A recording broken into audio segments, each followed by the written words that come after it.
दोस्तों, अगर आपकी पढ़ाई में मन नहीं लगता, अगर मोबाइल बार बार आपका ध्यान भटकाता है, तो सिर्फ 3 मिनट रुकिए, क्योंकि यह कहानी शायद आपकी हमेशा के लिए सोच बदल दी।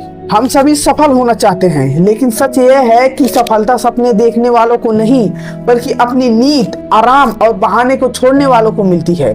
जब बाबा साहेब डॉक्टर भीमराव अंबेडकर अमेरिका के कोलंबिया विश्वविद्यालय में पढ़ते थे, तब उनकी दिनचर्या बाकी छात्रों जैसे नहीं थी। वे लाइब्रेरी खुलने से पहले पहुंच जाते थे और बंद होने तक वहीं पढ़ते थे।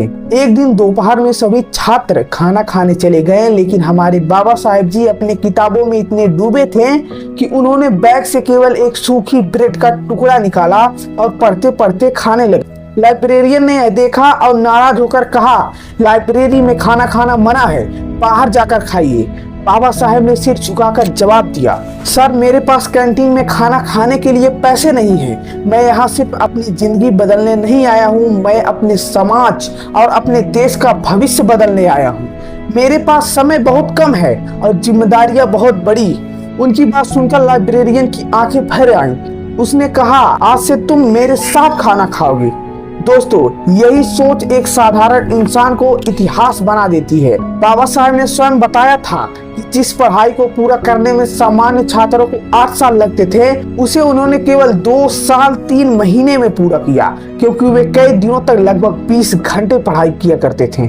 सोचिए, जिस इंसान के पास पैसे नहीं थे, सुविधाएं नहीं थी, लेकिन इरादे थे, वही आगे चलकर भारत का संविधान लिखते हैं। और आज हमारे पास किताबें भी हैं, इंटरनेट भी है, मोबाइल भी है, लेकिन फिर भी हम कहते हैं कि कल से पढ़ूंगा। एक बात याद रखिए कि अगर आपको हीरे की तरह चमकना है तो दबाव सहना पड़ेगा, आपको घिसना पड़ेगा।